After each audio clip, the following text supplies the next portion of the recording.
Gonna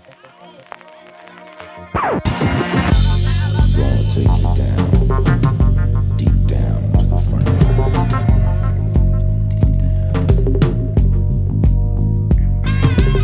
You woke up this morning, got yourself a gun.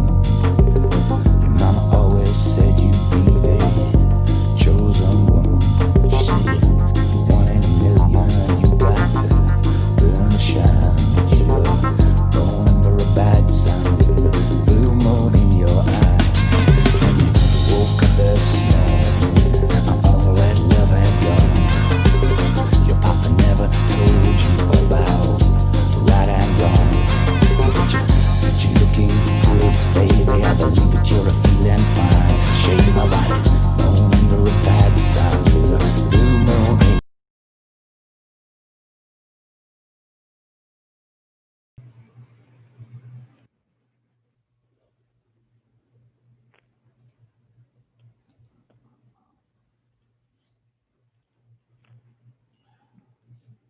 All right, everybody. It is 12 noon. So we will get started. I know there's going to be people coming in and hopping out throughout. I'm sure some people are working, especially if they're in sunny Texas where there's no snow. Those of us in the Northeast getting hammered, but that's okay. We're used to it.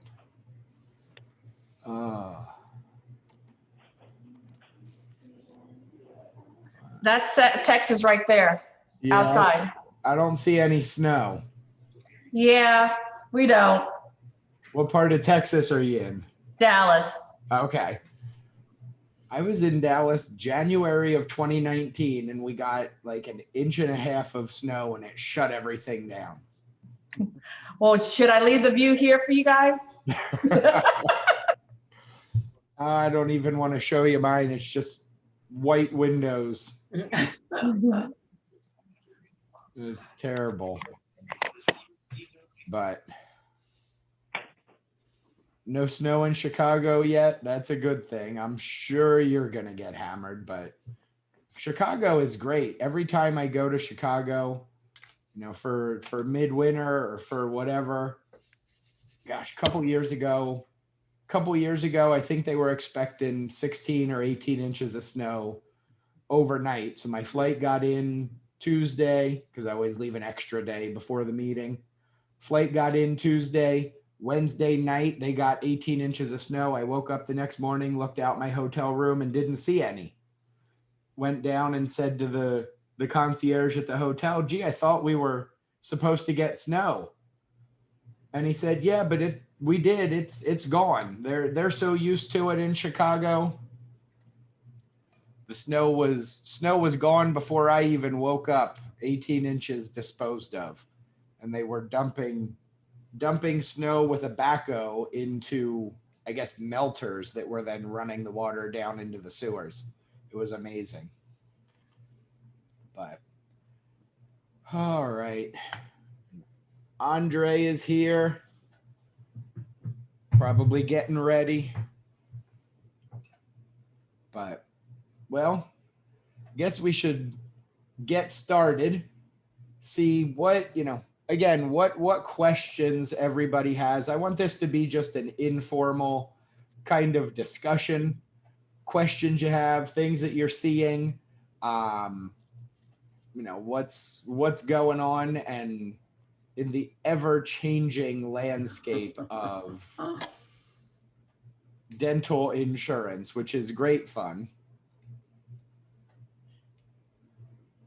But what anyone with specific questions, or should I just start talking? You can type them in chat or you can unmute yourself and ask. We're doing very informal here. So I have a question. This is Ann in Texas. Go ahead, Ann in Texas. Okay. So I have, I've just started a company. We started with another company with another name, and now we're re-credentialing with our new name because it went out from a got bought out from another management. I'm having a hard time getting credentialed. And usually how long does it take? Because Delta Dental, we've been doing everything in the back end regarding to emails and everything. And they're like, hey, sorry, we lost it. I have all the traces of email, but hey, redo all your paperwork all over again. Any advice to speed it up? Unfortunately, right now, there's not a lot you can do to speed it up. I have one client in Connecticut who is in the process of same thing. They're actually going from a sole proprietor to, billing under their type 2 corporate name. Everything's under the company now, which basically a new company, new billing entity.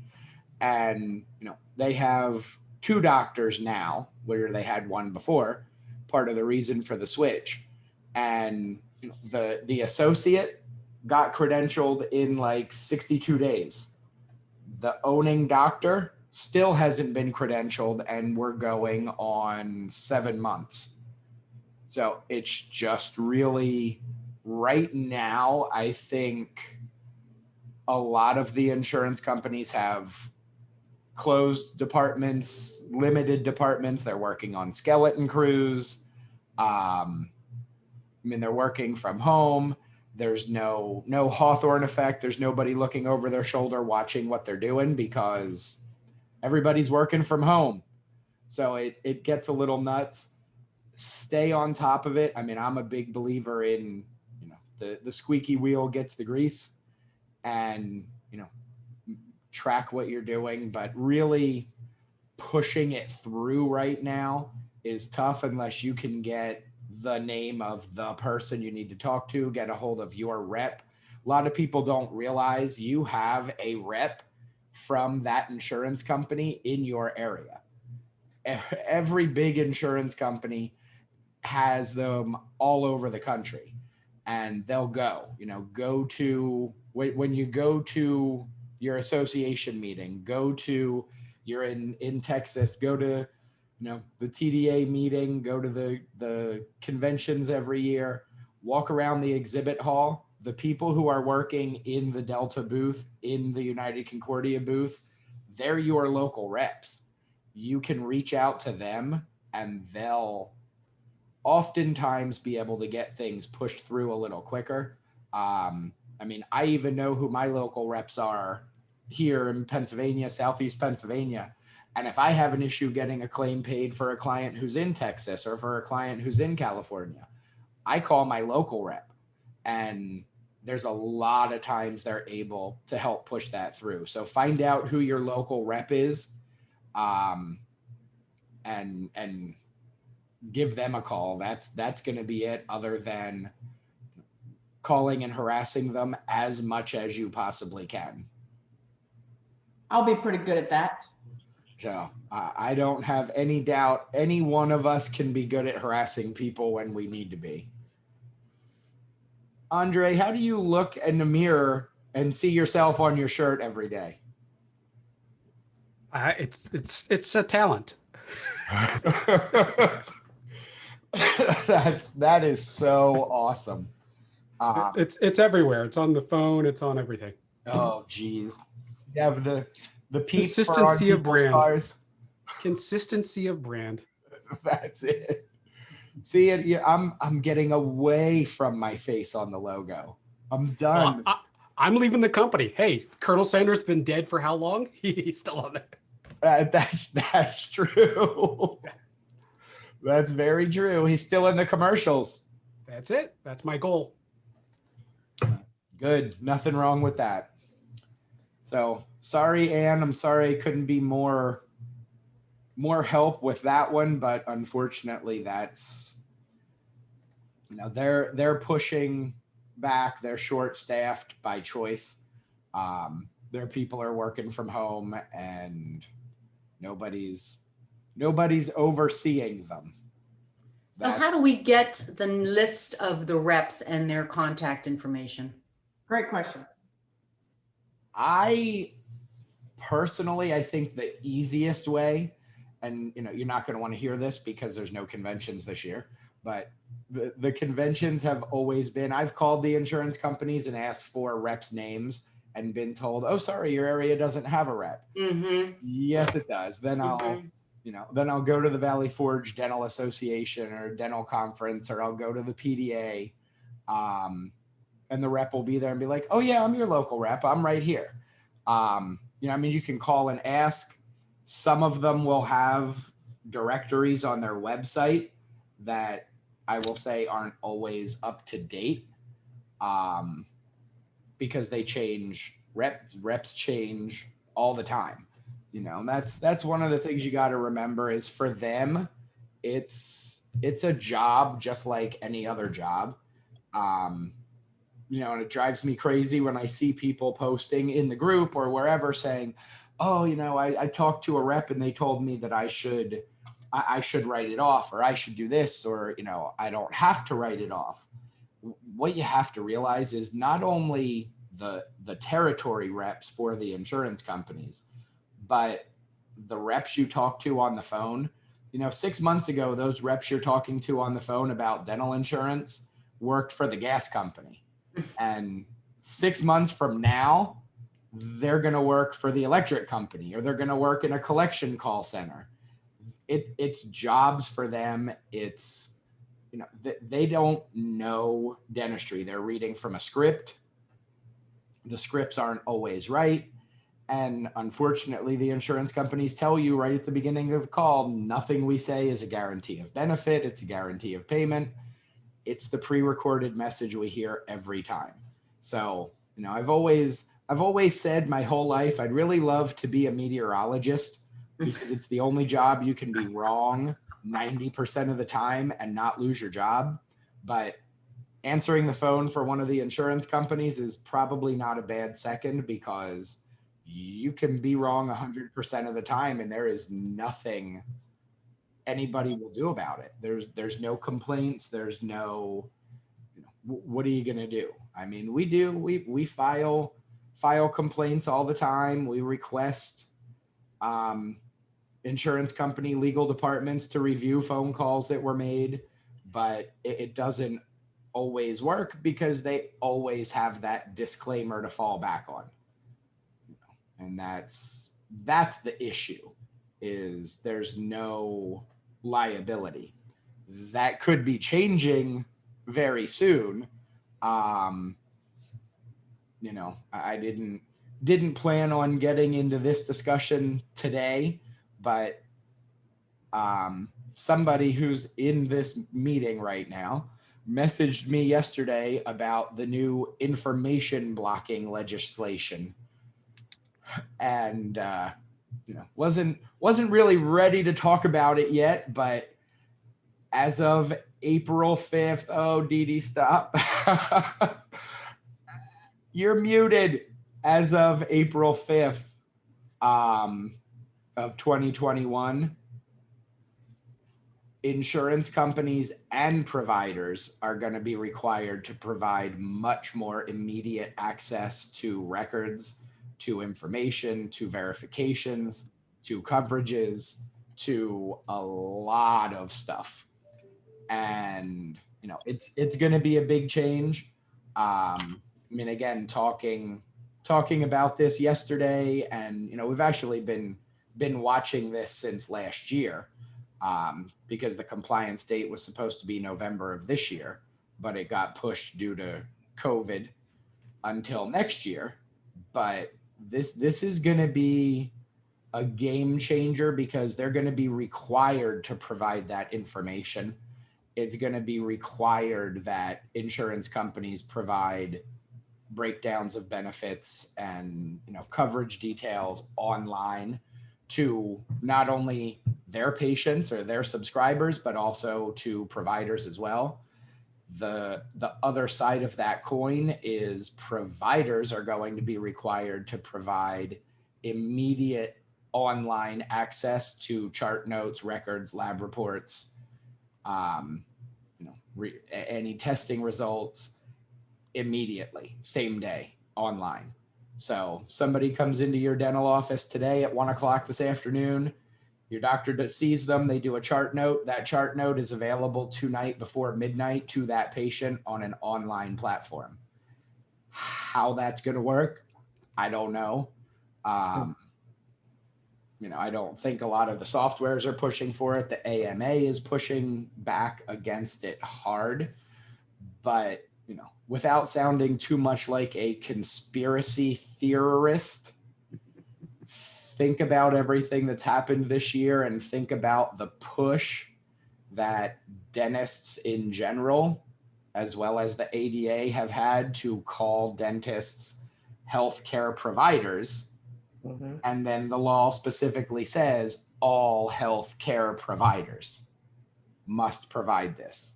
So there's been a big push, which, I've always considered dentists as healthcare providers, but a lot of people haven't. And now we are lumped into the healthcare provider bucket, which means this rule is going to apply.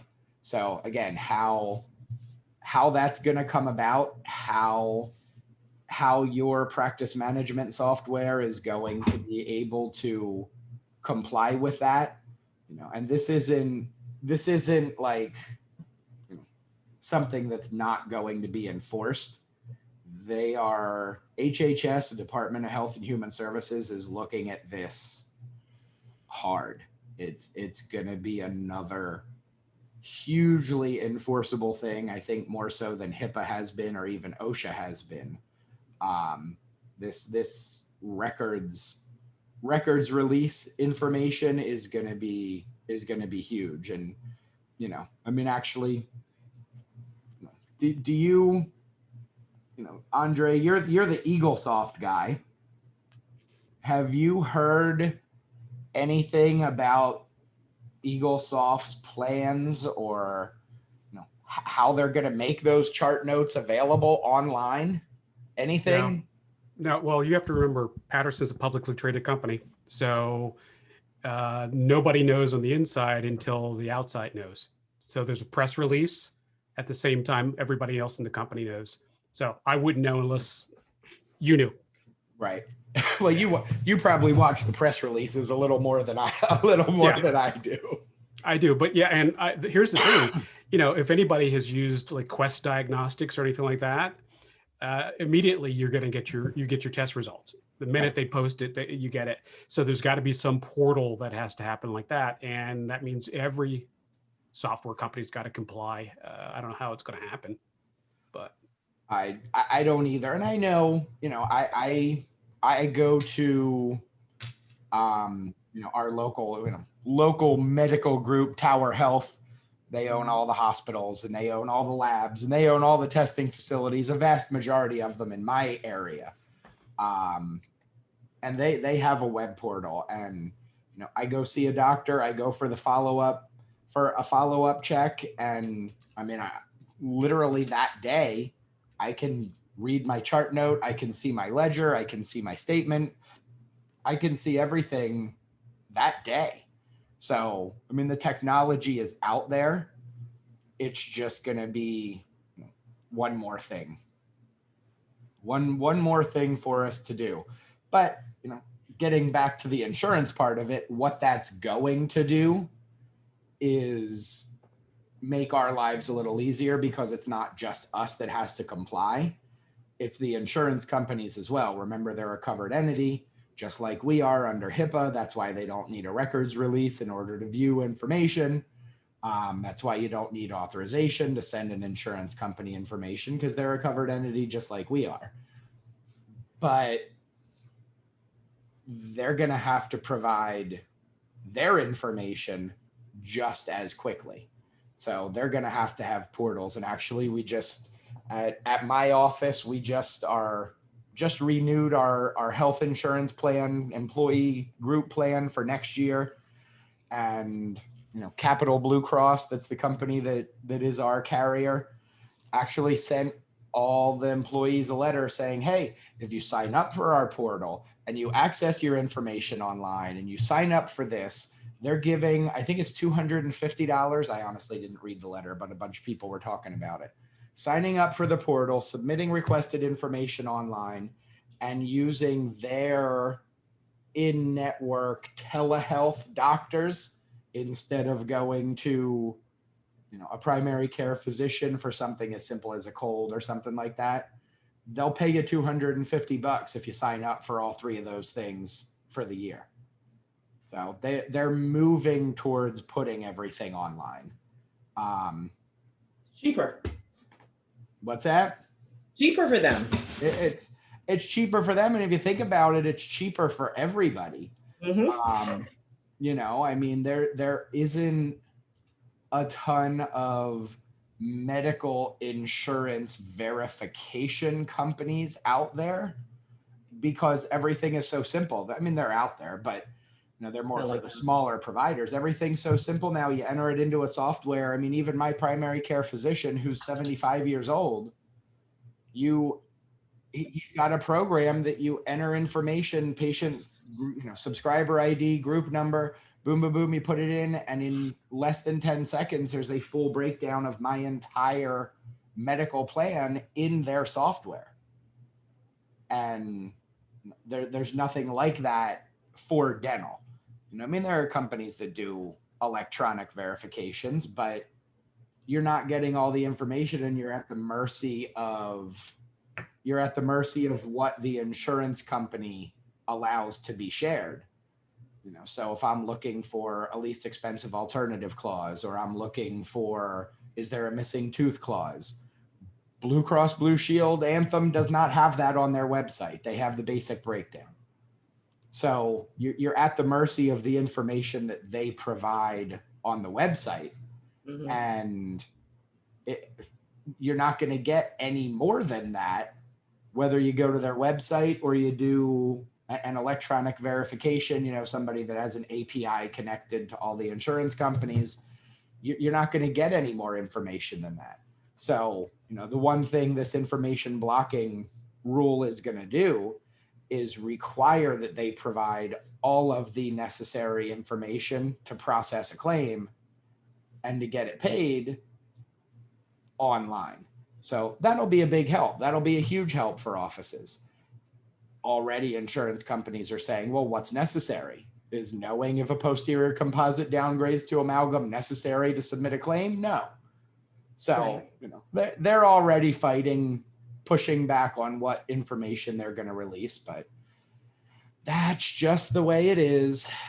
All right. So let's see here. We're planning to move our office in a month time. We're going to have problems with insurance companies getting credentialed at the new address. It's going to take a little time. If you're moving in a month, you should already have started that process.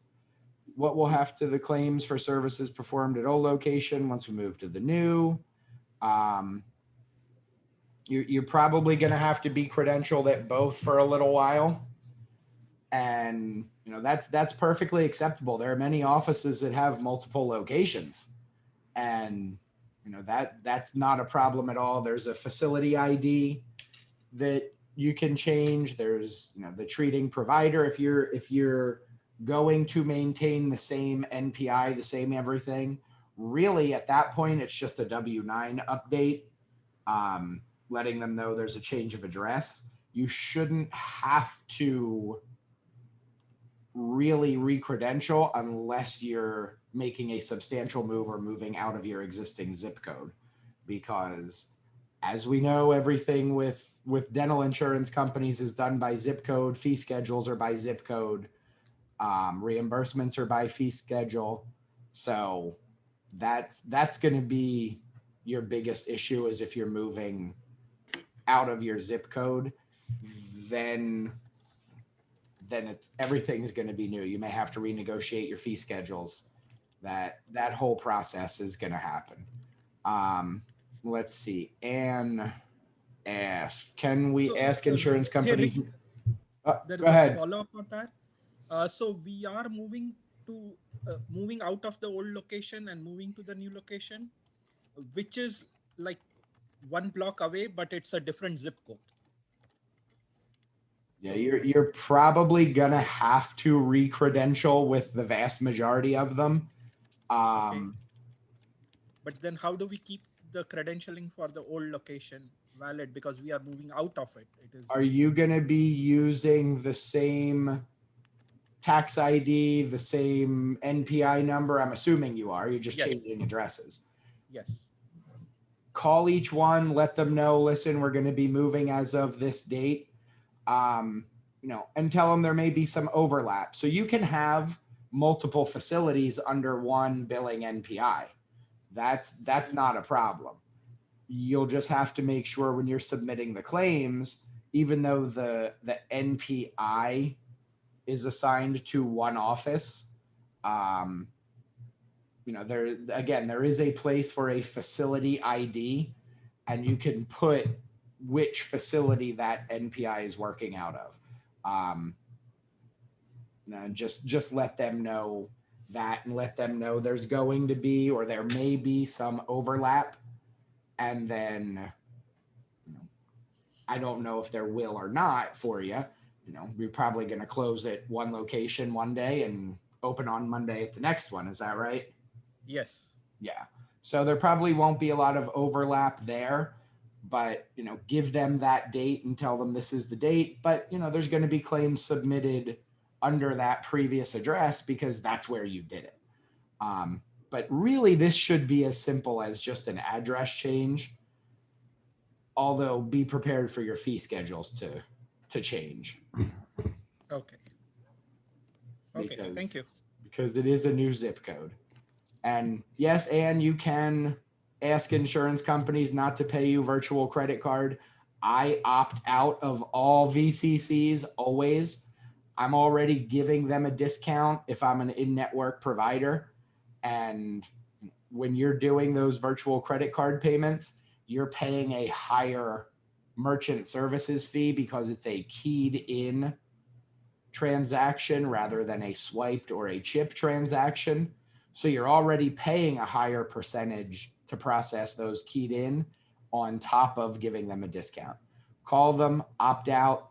You may talk to 2 or 3 reps who tell you, oh no, there's no choice. This is the only way we pay, but that's not true. They can either send you a check or, for me personally, I love EFTs. I don't understand offices' hesitation to get signed up for EFTs, for ACHs, to have that money deposited directly into my bank account. I want that. You can do direct deposit EFT. I don't think there's very many insurance companies left that don't offer that. Some of the smaller ones, smaller unions, the pipe fitters, locals, and those, they may not, especially those self-funded ones that are small, but the vast majority of them offer EFT or ACH, and that's how I want to get paid. I want to get paid ACH as often as possible because it's quick. We submit claims for a client on Wednesday for, if they're auto adjudicated claims, cleanings, exams, x-rays, things like that, most fillings. If they're auto adjudicated, that just means they're processed by a computer, not by an actual person. No person actually looks at them. We can process them on Wednesday. We send the claim. Friday, that money is in most clients' bank accounts. So, with Delta, everybody knows Delta is the devil. But one thing I will say, the vast majority of Deltas pay very quickly if you provide the information you need to. And if you're signed up for EFT, we submit claims on Wednesday and the money's in the bank on Friday morning, which I love. In any business, cash flow is king. So yeah, there are going to be some that go through Zealous. They charge a third party fee, opt out and take the check, and they can't say we'll only do this or this. Now, if you're in network, you may have agreed to virtual credit card without knowing it. You may have agreed to EFT and pay the fee without knowing it. But, this is something we talked about. Dee and I talked about the other night on a Zoom we were on. they like to slide things into those participation agreements that you don't realize, you don't think about. And it happens all the time. Yeah, a lot of them, Sarah, a lot of them are farming out to Zealous. They're using them as their payment processor. And if you're in network, you probably, like I said, you agreed to that in your contract.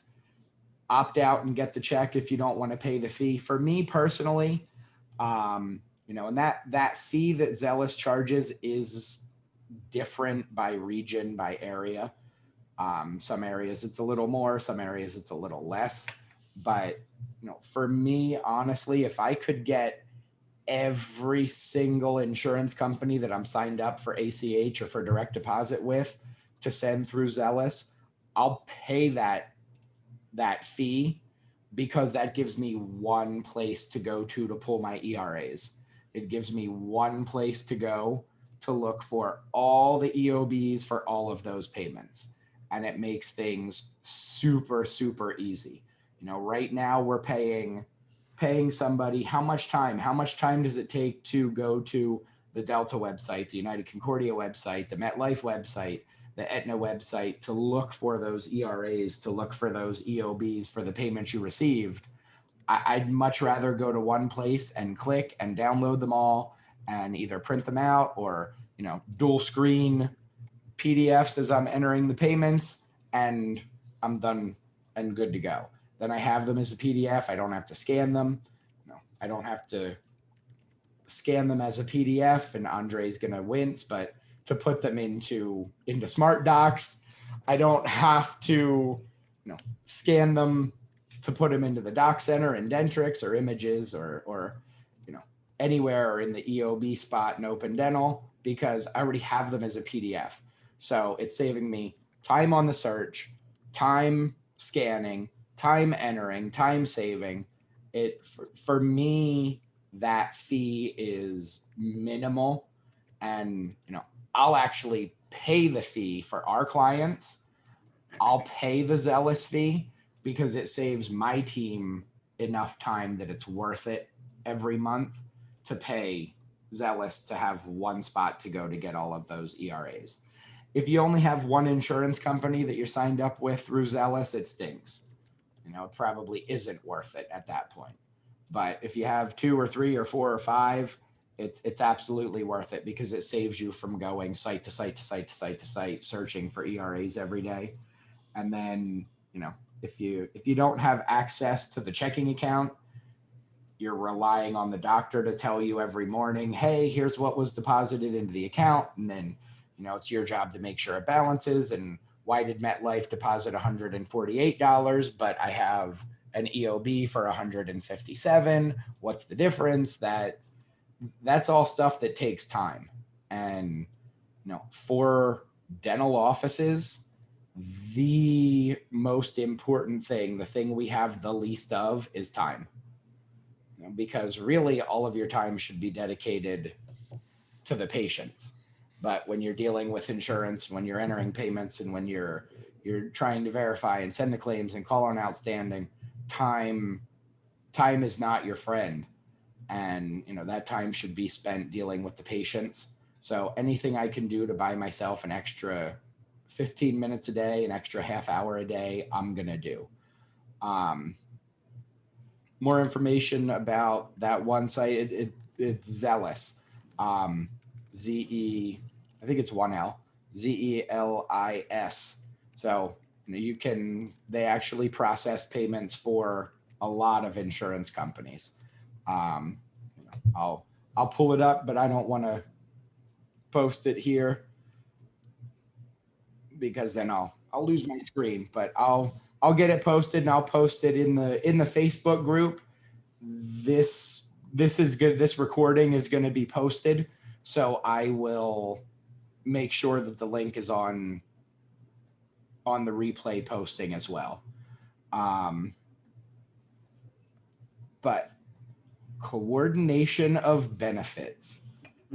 This was gonna be my big thing to talk about today before I decided it's gonna snow and I don't even know if I'm gonna have internet, so we'll do it informal.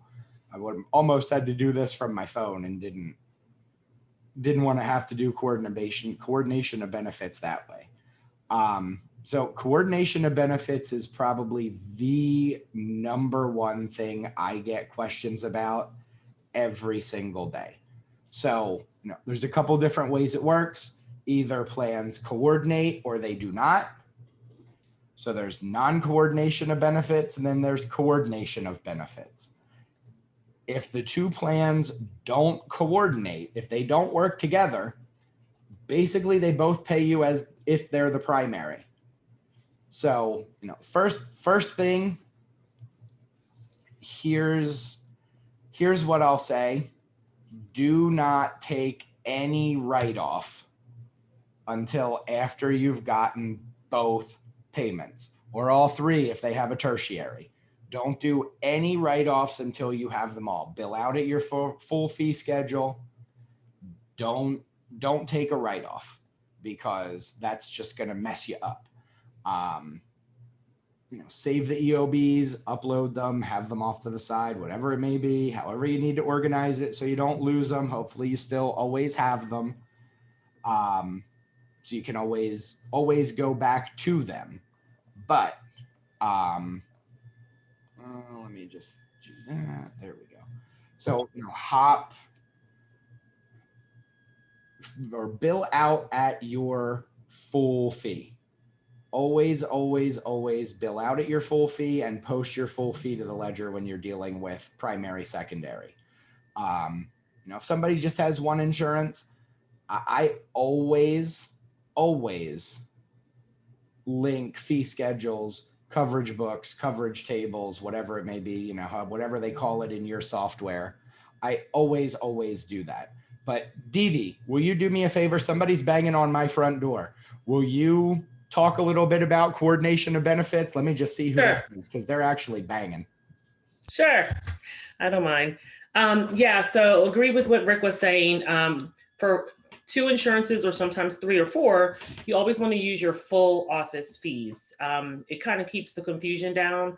So you're not having to debit adjust. Sometimes you will still have to do that, but you're not having to debit adjust as often in order to increase a fee. So never take any adjustments until the secondary insurance has paid.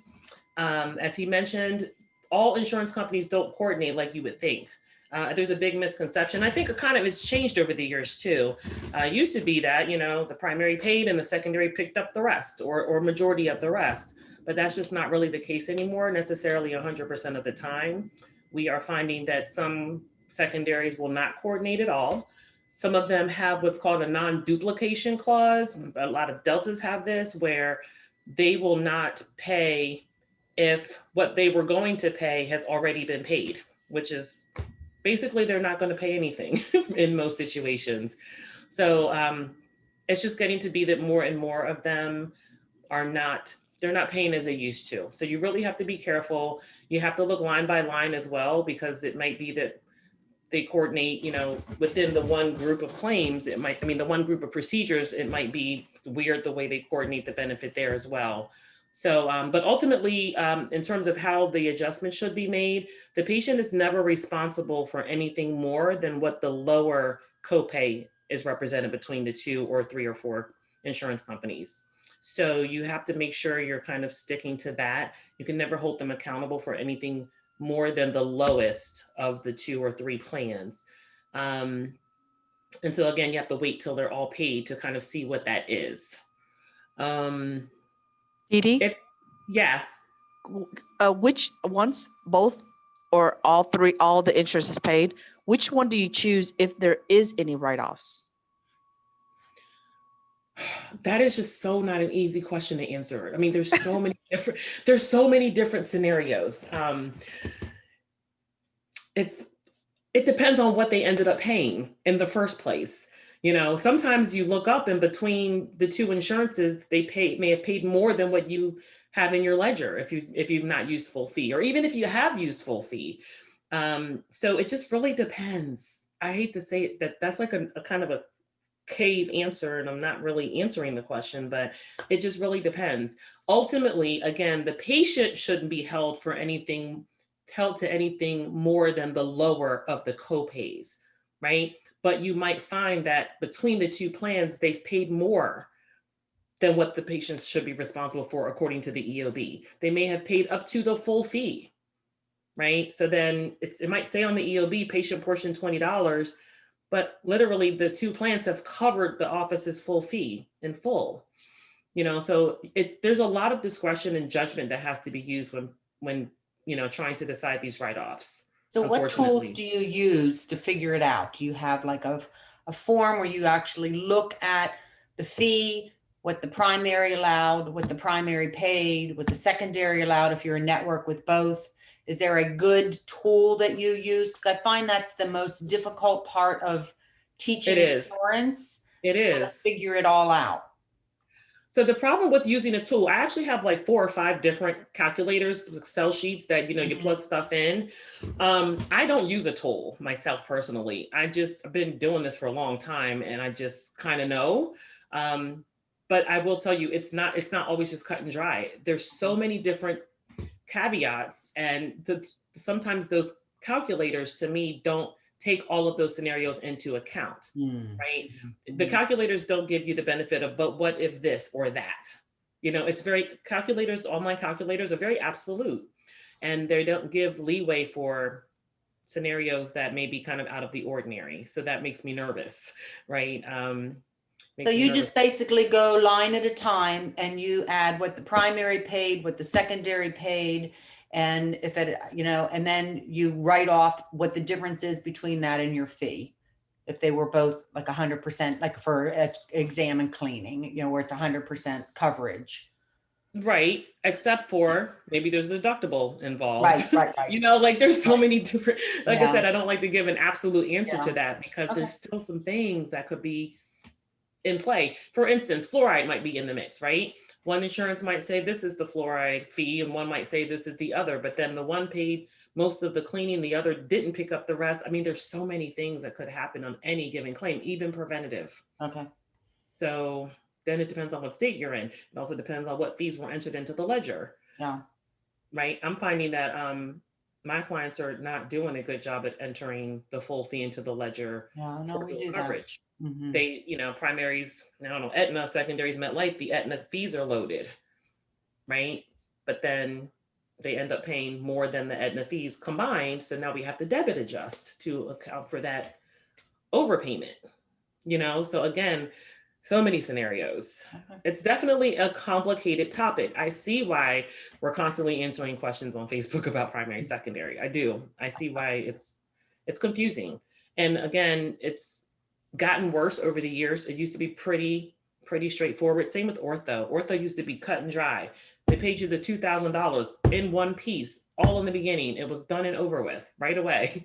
Now it's the quarterly versus the monthly. I mean, things have just changed, I think, honestly, to make it more complicated so that you don't know how to get it done efficiently, right? No, I'm serious. I think they really do. Let's change the address that we've had for 20 years. Let's give them a new address. Sometimes I think they do these things to throw us off, to keep us on our toes, and it works. Delay.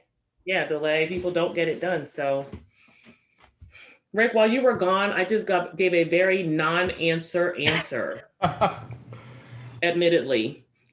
Okay. Well, I don't know how to answer that. It's just hard. I was telling her there's no cut and dry in coordination of benefits. There's so many scenarios. There is, and then between network participation, you could be in with the primary, out with the secondary, out with the primary, out with the secondary, in with both, out with both.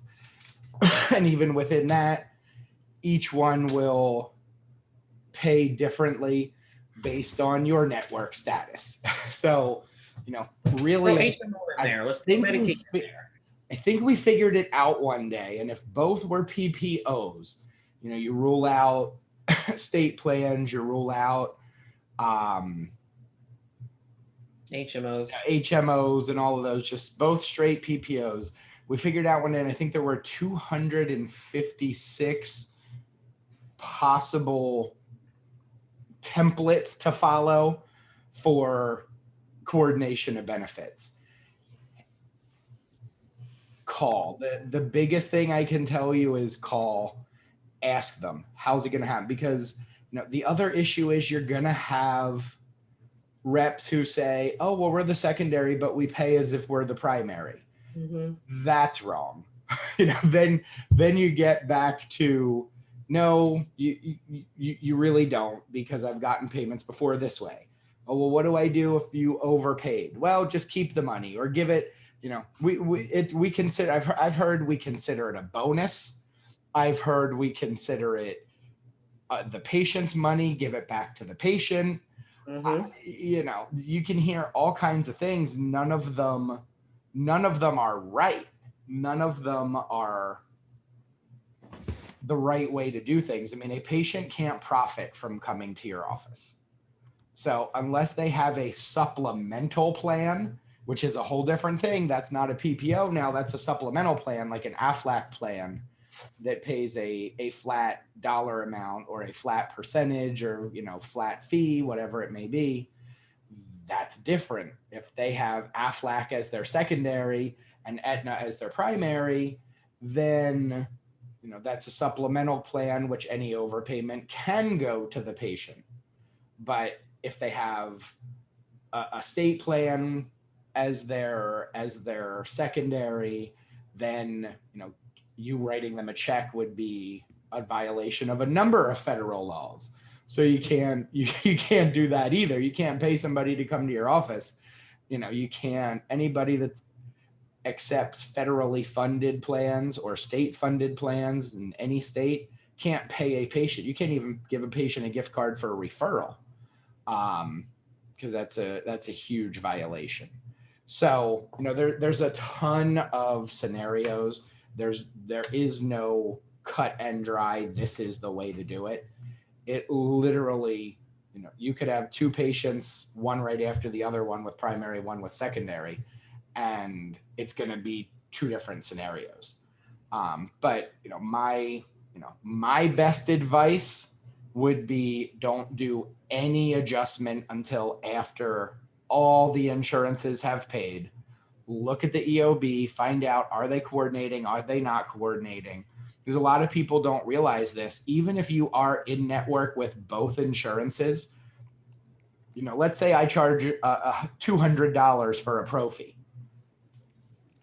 And then, the primary allows 80 and the secondary allows 80, and I'm in network with both, but they both pay. Because I charge $200, I can collect up to my $200 as long as the patient has no out of pocket. So you can collect $160 if the plans do not coordinate and they both pay as if they're primary. That's perfectly acceptable. You're allowed to do that. So then you would only take a $40 write-off instead of a $120 write-off. So you're allowed to do that. People don't realize that. But short of overpayments, you write off down to the lowest fee schedule that you are in network with. People say, well, but I'm not in network with this other one and they allow less. Well, that doesn't matter. You're not in network. You wouldn't do their write-off anyway. And, there's so many offices that get caught up in that. We had one yesterday post in the group. I'm not in network with MetLife. They only paid $100 for a $250 filling. What do I do? You bill the other $150 to the patient. That's the way. That's the joy of being out of network, is you get paid your full fee. That's what every dentist in the world dreams of doing, though it's not possible for everybody. Is somebody bringing you whiskey, Dee Dee? Not yet. But there's a number of possibilities, an almost endless number of coordination processes. So don't do any adjustments until you get paid by both. Look at them. You can collect up to your full fee between the two insurance companies. Another thing to remember, let's say you're in network with both. you've charged 200, primary allows 100, but only pays 60. Secondary allows 100, but only pays 40. Between the two insurances, you've got your $100 allowance. Even if they both say the patient owes $20, you don't collect anything from the patient because you've already collected your lowest in-network allowance between the two insurance companies. There is no patient portion. The only exception would be a deductible. Deductibles have to be paid always. But outside of that, copays, you know, the 20%, the 10%, the 50% copays, if the two insurances pay your lowest allowed in-network fee, you wouldn't collect anything from the patient. So, and that's the plus note of having two insurances.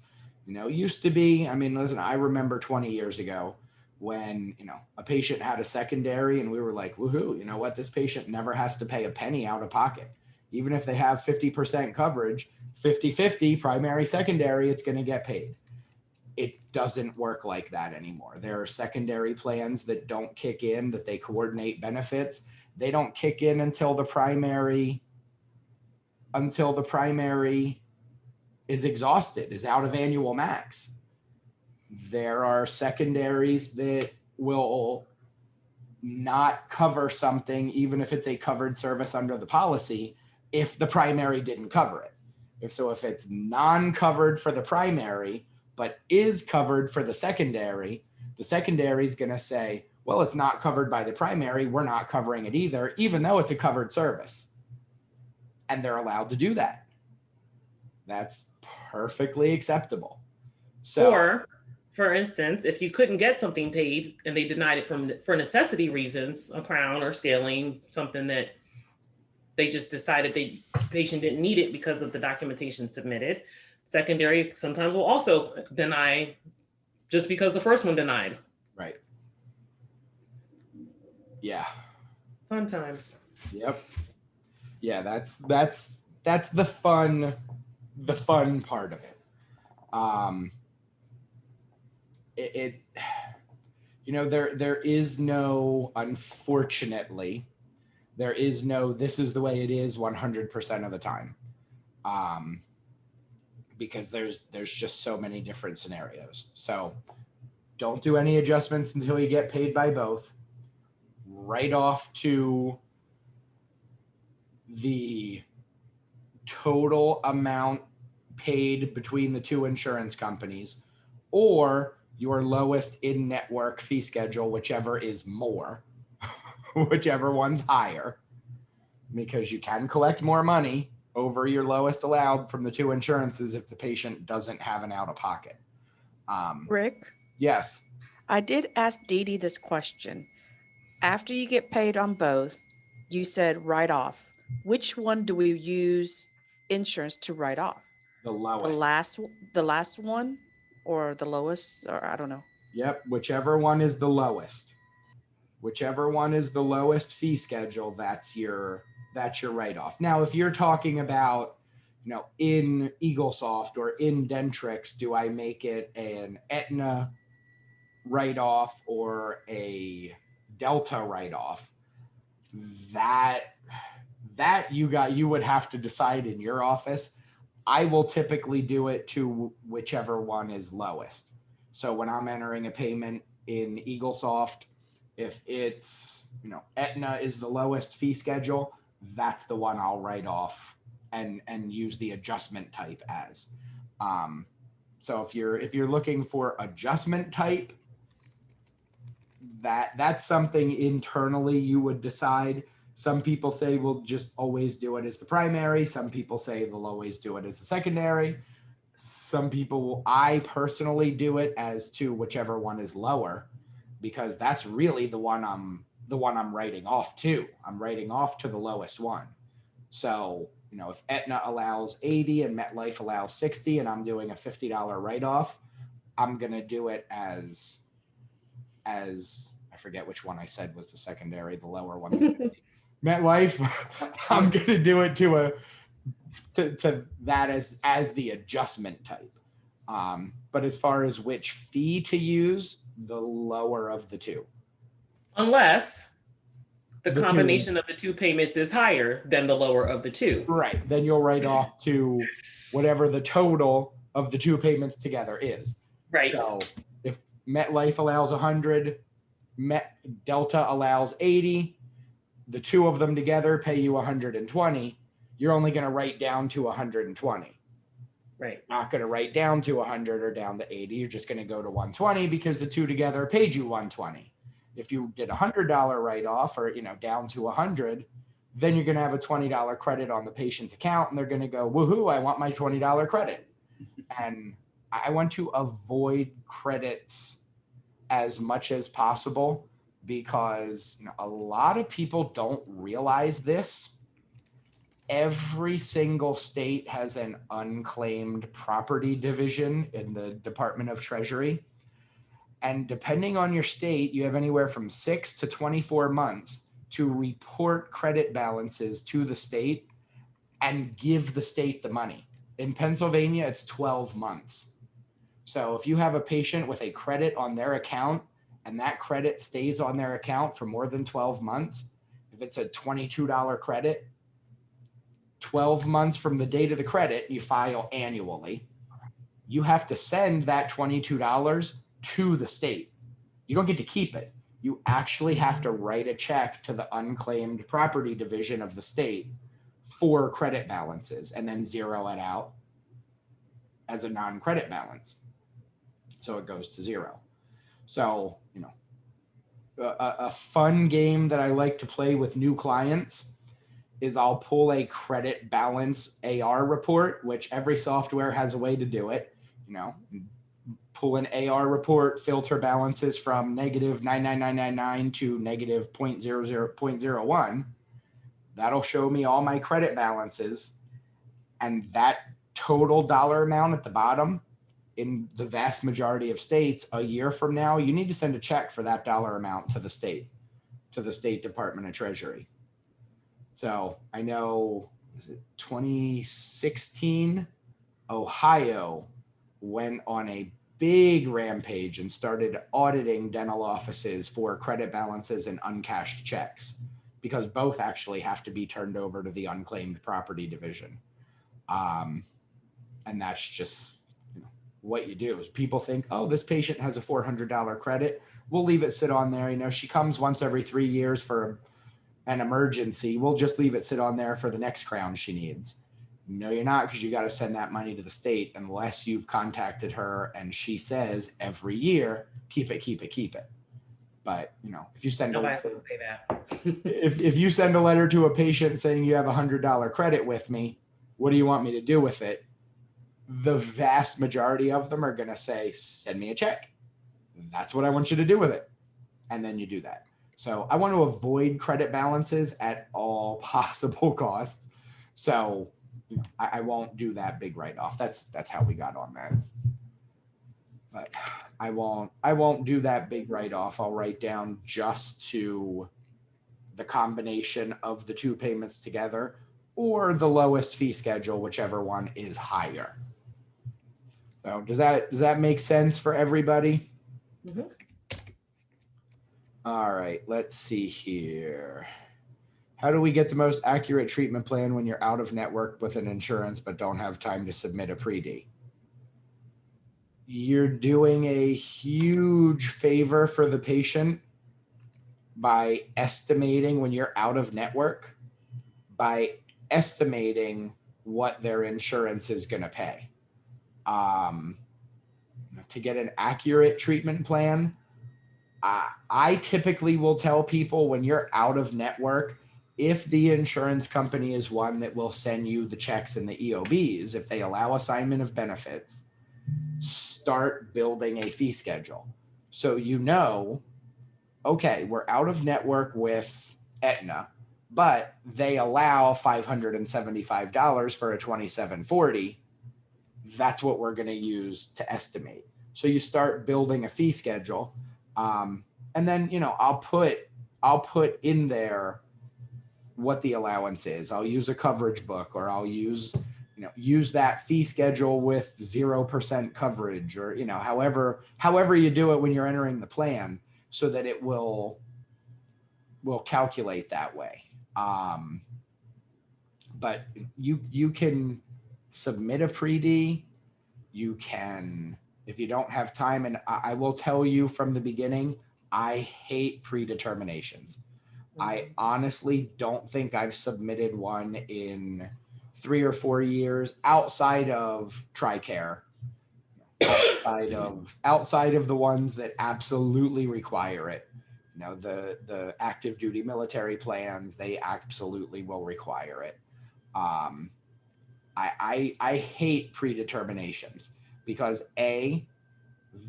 very, very, very many offices I hear will say, well, we'll send a pre-auth. Well, first of all, don't ever call it a pre-auth, because it's not a pre-authorization. A pre-authorization, your health insurance does to tell a testing facility, yes, we're authorizing you to do this MRI and we'll pay for it.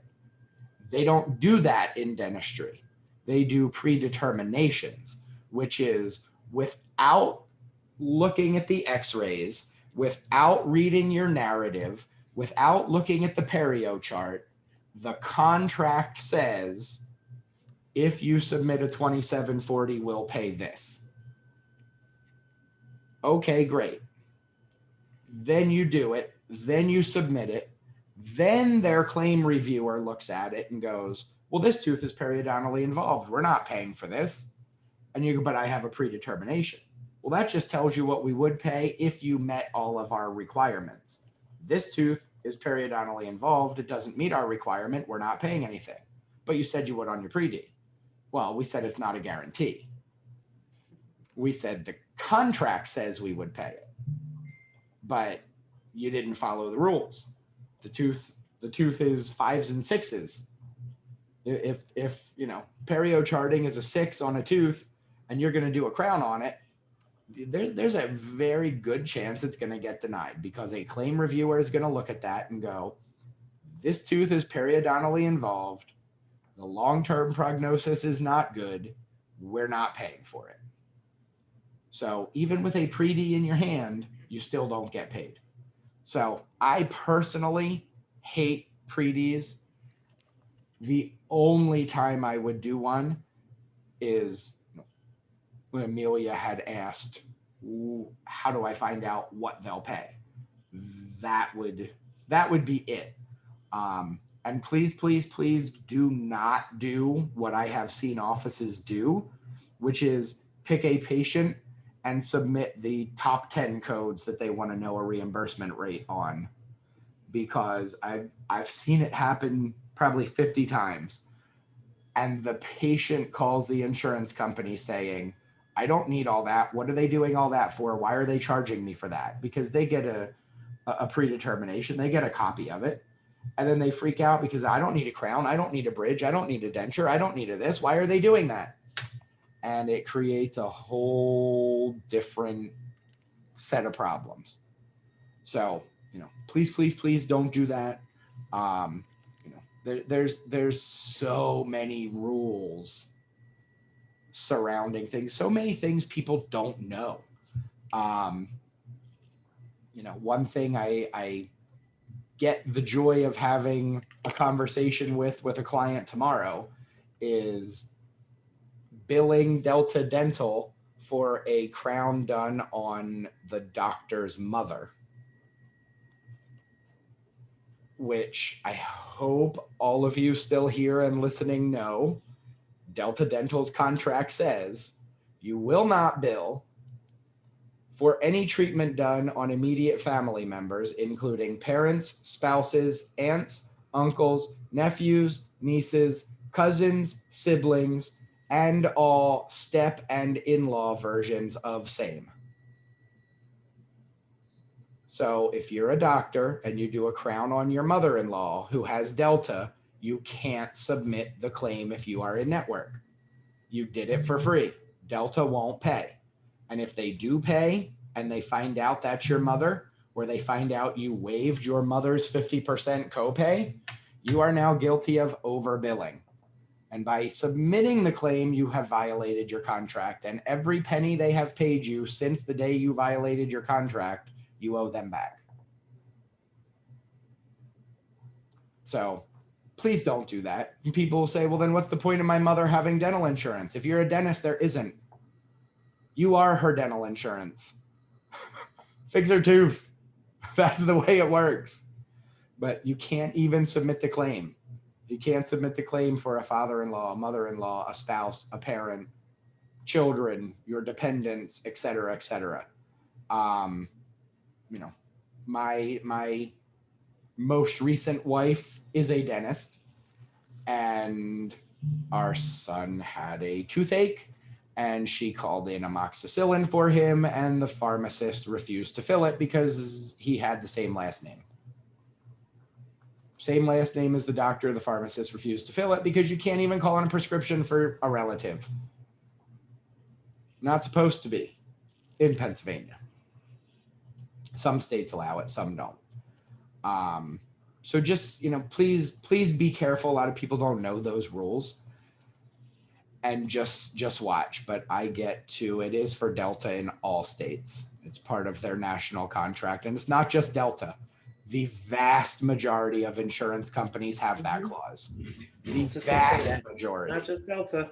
Yeah. Yeah, it's not just Delta. You know, submitting a claim for a immediate family member is incredibly frowned upon, and is in fact a violation of your contract if you're in network for the vast majority of insurance companies. A huge majority. So, you know, read your contracts. And this isn't the first time I've had to have this discussion, and I know it won't be the last. It's a once a month, once every, 6 to 12 time a year discussion with a newer client. This is, you can't do this, you can't do that. You can't submit for your assistant who has dental insurance through her husband. You're submitting a claim for her prophy and exam, but your uninsured assistant, you don't charge for her prophy and exam. You can't do that. You're treating equal people differently because one is insured and one is not. That is considered overbilling and is against the law.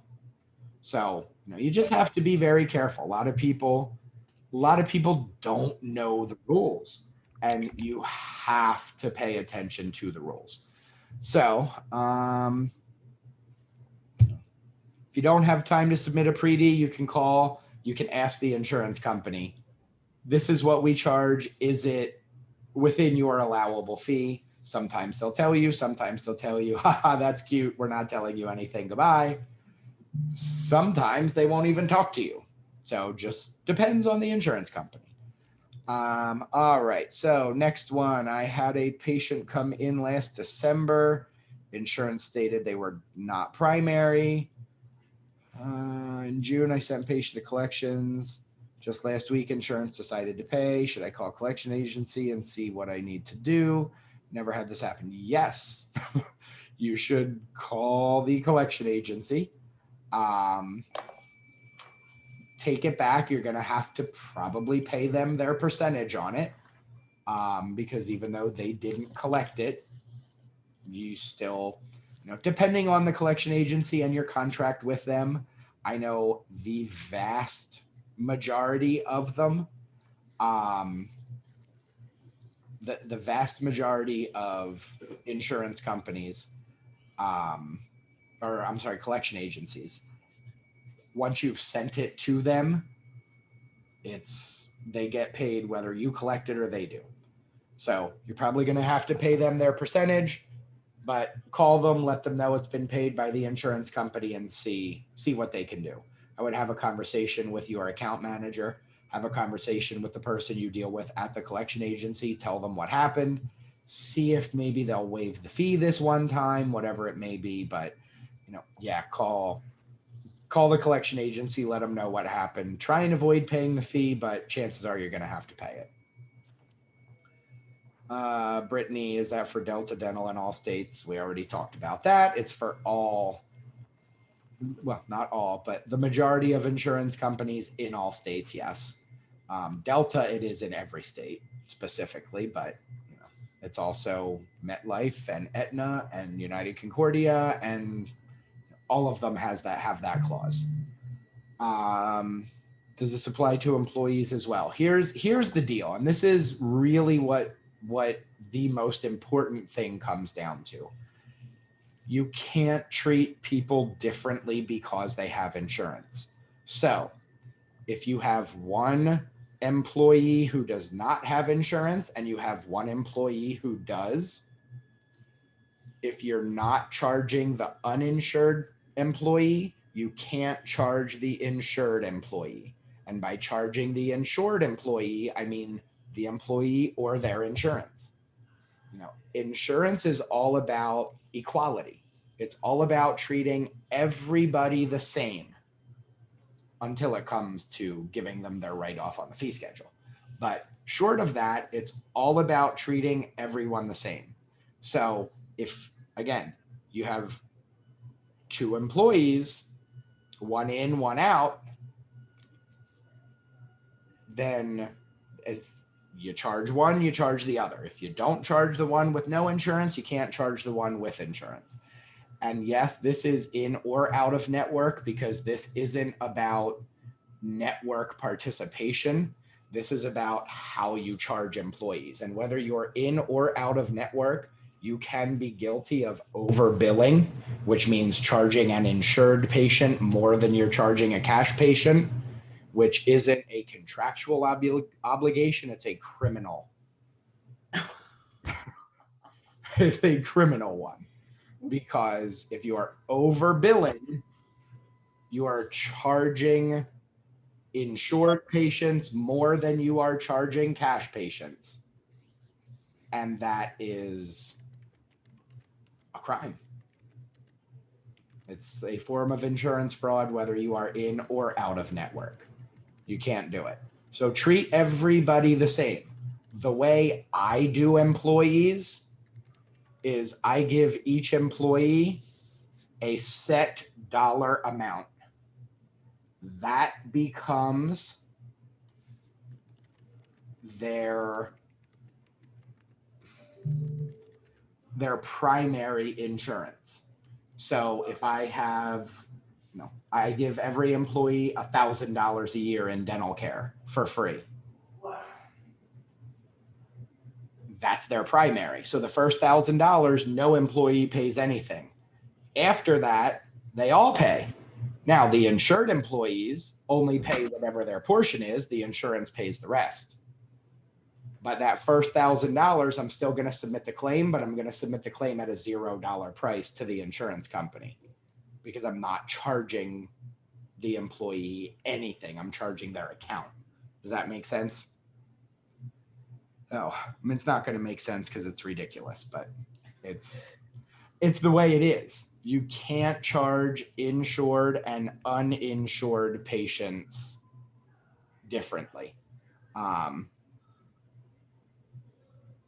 And how can an insurance company have amended and non-amended dentists? Because they can. Because I'll put it to you this way. One insurance company has more lobbyists in Washington, D.C. than all of the dental industry put together. If you take the lobbyists for the ADA and the lobbyists for the ADHA and the lobbyists for the AGD and all the other associations and state groups that all have lobbyists in Washington, D.C., and you put them all together in a room, the room with just the lobbyists from Delta Dental is bigger than the room from all of dentistry. And that's just Delta. Now add the lobbyists from MetLife and the lobbyists from Aetna and the lobbyists from United Concordia. They have us outnumbered 5-1.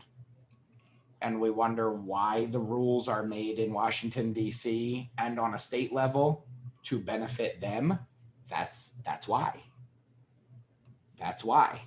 But, the other thing I'll say, and this makes me an unpopular person in some circles, they've also infiltrated the ADA because, legally if there is a code, you have to bill it.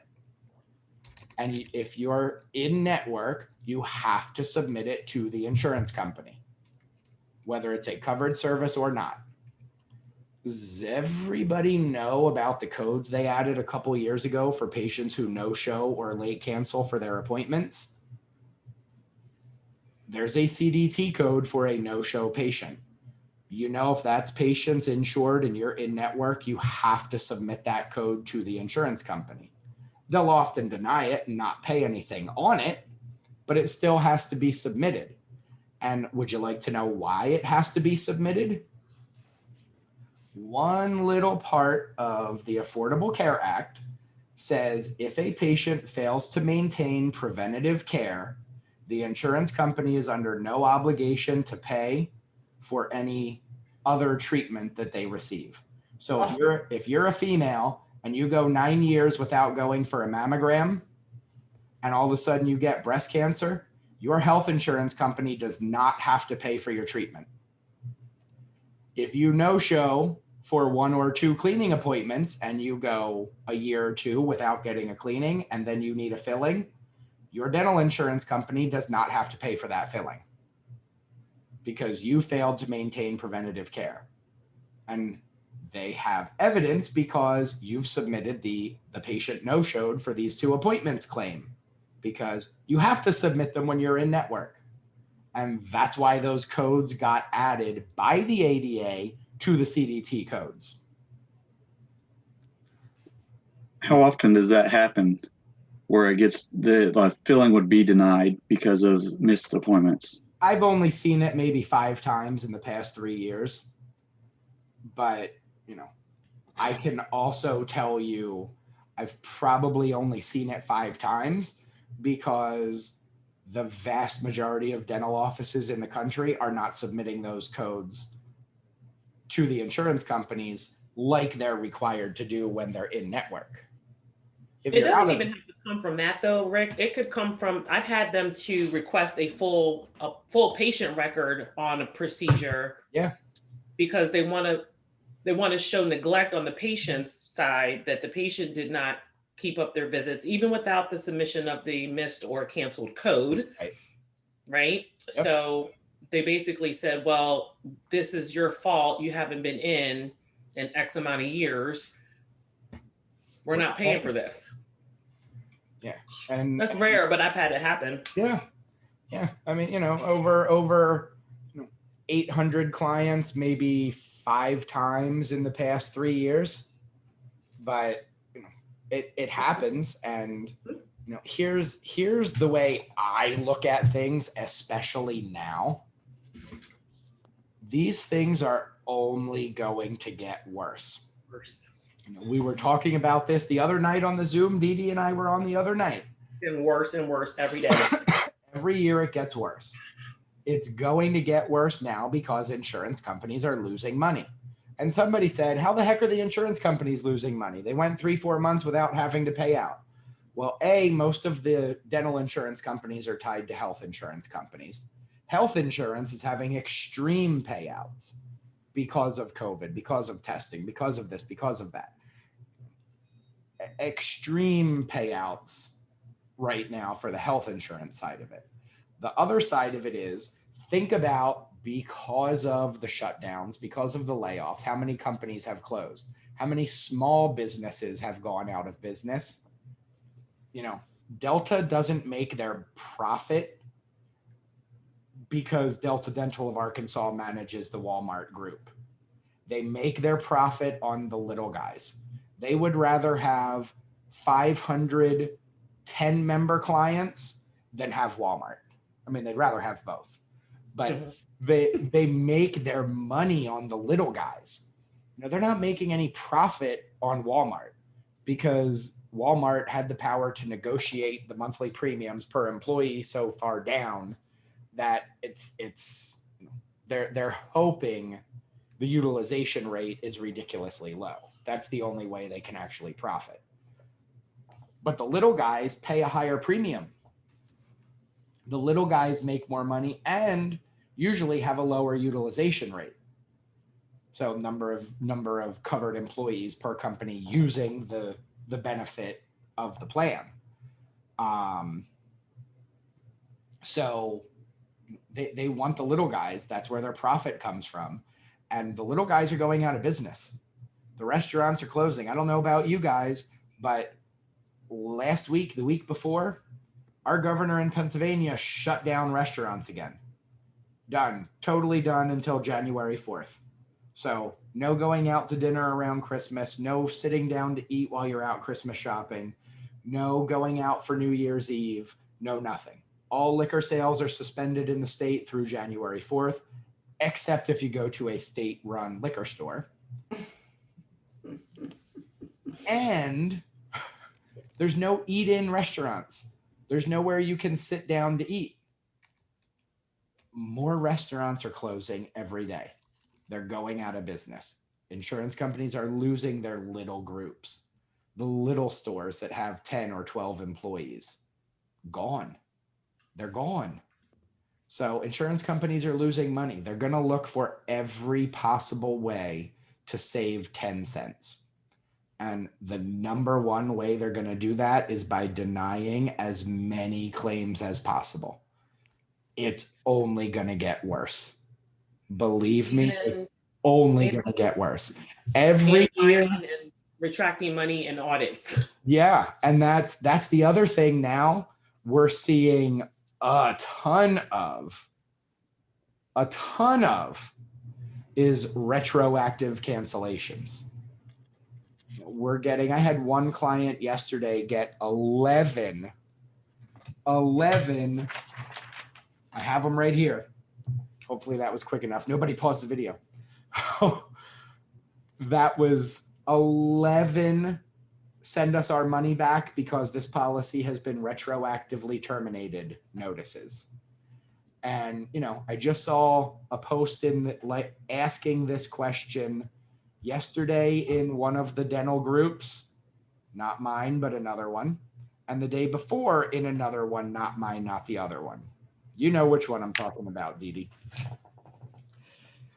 I just got this letter in the mail from MetLife asking for $310 back, and I'm not sending it. I'm out of network. I don't have to send it. And 15 dentists replied with, send them a copy of this letter. It'll work. Believe me, it'll work. No, it won't. Because network participation status has nothing to do with requesting an insurance company requesting a refund for an overpayment. Nothing. It's a state law, and every state has a different time frame for which they can ask the question or they can ask for the money back. But whether you are in network or out of network, as long as they are asking for the money within that time frame, you have to give the money back. It's the law. I'm out of network. Doesn't matter. They overpaid. They found it in an audit, and the law gives them 12 months to request that money back. If you don't give it back in or out of network, they'll take it from the next check that comes to you for a different patient. That's what they do. But we're seeing retroactive terminations now because, a lot of people don't realize March layoffs happened. April, May layoffs happened as companies across the country shut down. Human resources departments have 90 days to report to the insurance company that an employee was terminated, whether they were laid off or fired or whatever it was. The HR departments have 90 days to notify the insurance company. The insurance company then has 90 days to update their system.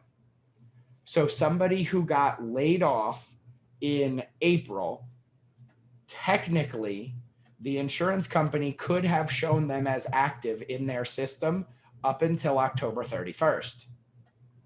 So if you saw them on October 17th, you verified them, you called, you went online, you downloaded the image, everything is great, they're active, their coverage is active, you saw the patient, bam, October 31st, their system updates.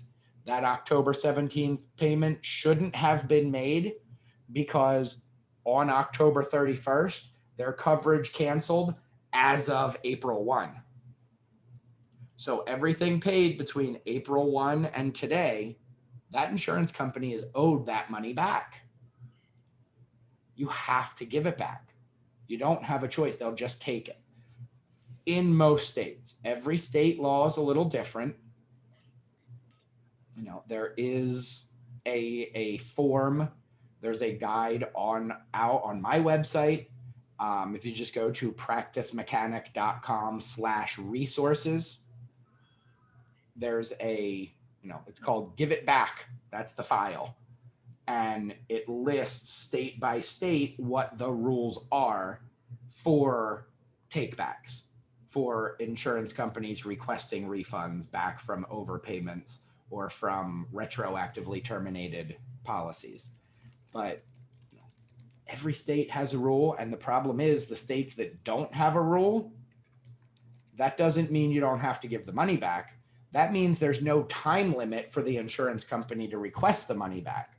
So technically, they could send you a request for something from 4 years ago in one of those states with no law. And if you don't pay it, they'll just take it out of the next check because that's what they can do. But you gotta give the money back. We're seeing a ton of retroactive terminations because people got laid off in April, May, March, even June. And those terminations are just now hitting. So everything that was done in between then and now, there's no coverage for, and you're going to have to give back the money to the insurance company. In-office discount plans, they are legal in most states. There are some states where they are not. So honestly, I would say check with your lawyer, check with the State Dental Association, check with, I think Andre has a listing or knows of a couple of the states where it is illegal. But in the vast majority of states, they are legal. They all have rules that apply to them. Some states require that you have a bond. Some states require that you put a certain amount of money in escrow. Oh, I thought you did. I thought we talked about that before. But every state has different ruling. I can tell you in no state can you call it an in-house insurance plan. You can call it a discount plan, but you cannot call it insurance because you do not want the state insurance commission engaged in your discount plan, in which they are if you call it insurance. So there are specific rules to follow by state. The other thing you can do if you don't want to create it and manage it yourself, there are services out there. I personally have not worked with any of them. I know there's Boom Cloud and Clear, I think is another one. Anybody work with one of those companies that does in-house plans that that they've had success with? Because I've not. So anybody out there work with one now? I wrote the manual for Clear. You did? There you go. So but what I would tell everybody is, as long as they're not insuring services, which means don't take the money in advance of treatment. The money that you take should be for the membership plan, and then they get free services after that. So you're not insuring. That's where people get into trouble. Right? They set up their own insurance company by setting up this payment in advance of treatment, holding the money and not putting it in escrow or whatever, or creating a true insurance company. So that's where you get in trouble. Right. It's like layaway. Yep. That's the way. So, all right.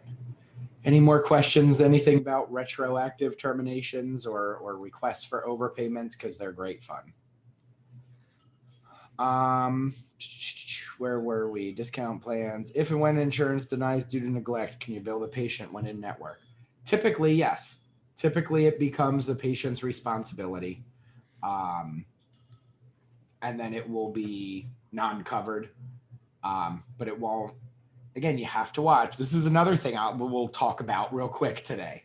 Non-covered versus non-payable, because there's a big difference. So if and when an insurance denies due to neglect, can you bill the patient when in network? Typically, yes. The vast majority of the time, yes, you can. However, what you can't do is bill the patient your full fee in most circumstances. Now, this is where we get into talking about non-covered versus non-payable. Every state's rule is written a little bit differently, but most of the state rules say if something is not covered, you can charge your full fee. Some states don't say that, but most do. However, people get confused as to what non-covered means. Non-covered means it's never, ever covered. So like a crown or a bridge on a preventative only plan. That is non-covered. What isn't non-covered is something that has coverage but isn't payable due to a contract limit, like annual maximum, frequency, downgrades, age limitations, anything like that. So, if insurance says, no, we're not paying for this crown. We're not going to pay for this crown because the patient had one 6 years ago and we have a 7-year replacement rule. The patient still will pay for the crown, but they'll pay your network allowed fee, not your full fee, because it's a payable service. It's a covered service.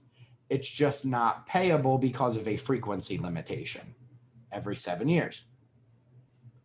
So in that case, the patient would get the insurance rate price, not your full fee. Adult fluoride. If the plan covers fluoride, but only up to age 19, it's a covered service. It's not payable due to age limitation.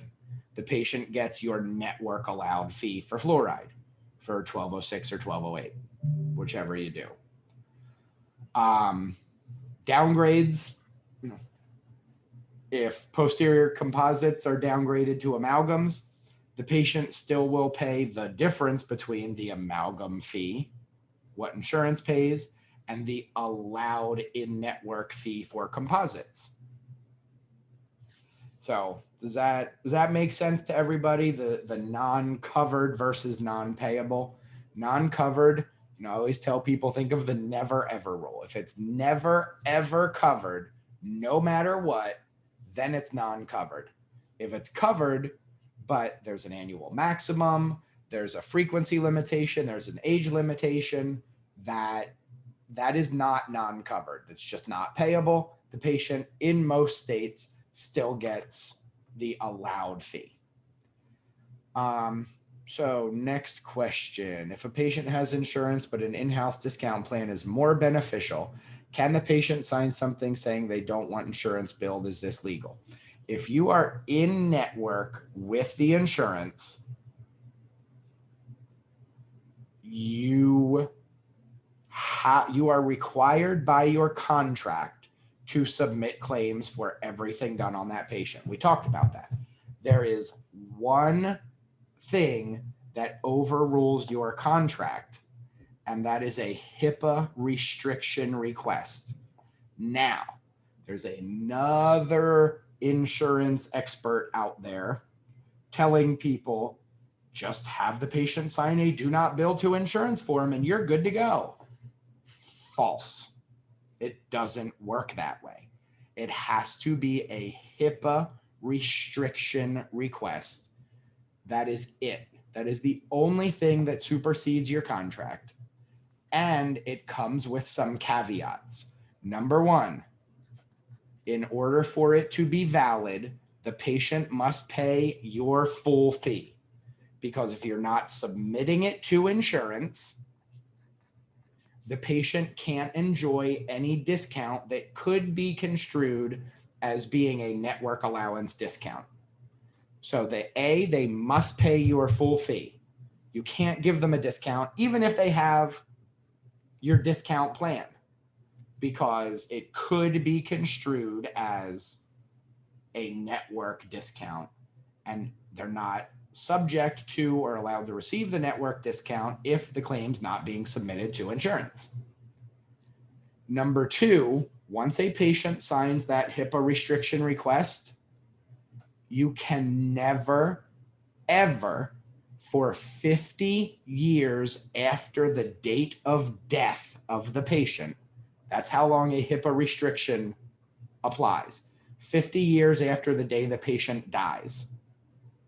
You can never send an X-ray, a chart note, a clinic note, a lab slip, a Pano, an FMX, and anything showing that work to anyone ever.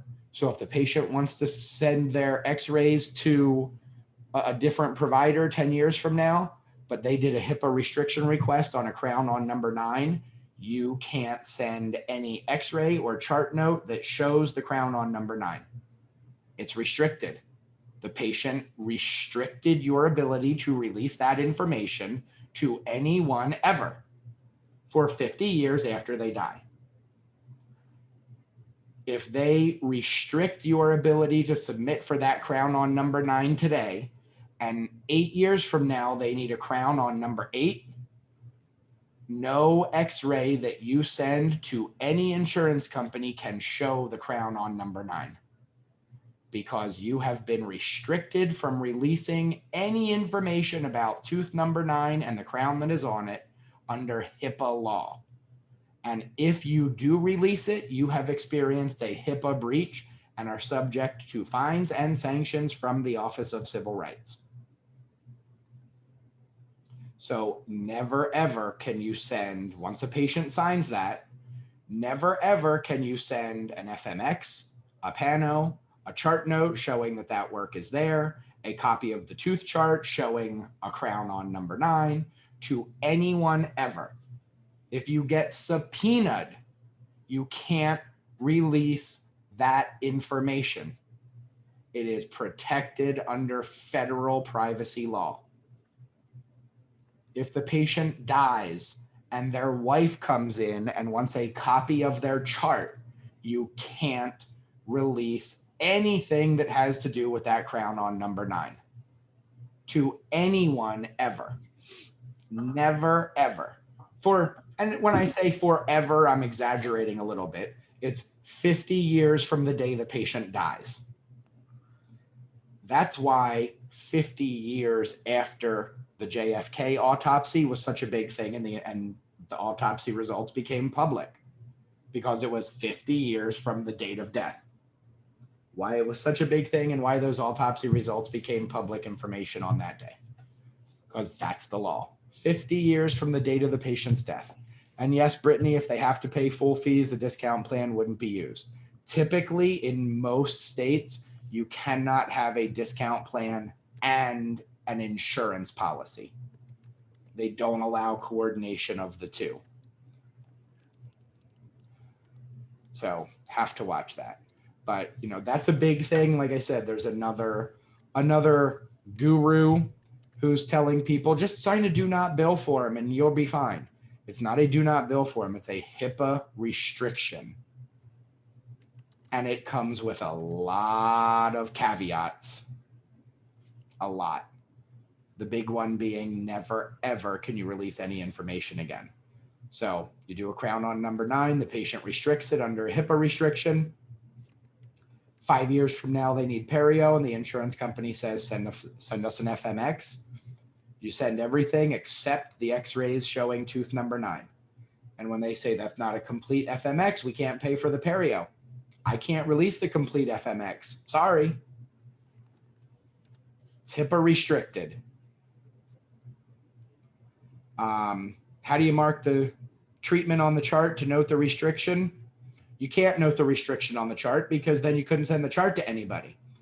You have to have a separate HIPAA restriction form that gets filled out. What I would do is I would do an account alert and say, see HIPAA restriction in SmartDoc, Doc Center, images folder, blah, blah, blah, blah, wherever for anything. That's how I would remind myself that that patient has a HIPAA restriction on something. But that is the only thing that supersedes your contract with the insurance company. If you have a contract with them, if you're out of network, none of this matters because you're going to charge whatever you're going to charge. And that is the third caveat, Patrick. The patient can elect at any time to redact that restriction. They can rescind their restriction request. But what that means is even if it's 10 years later, you still have to submit that claim, even though it's 10 years later, to the insurance company that they had on that date of service. So, here's my biggest issue. And listen, here's what I'll say. The vast majority of your patients do not understand HIPAA law. The vast majority of you don't understand HIPAA law. And that's nobody's fault. It's complicated and ridiculous. But,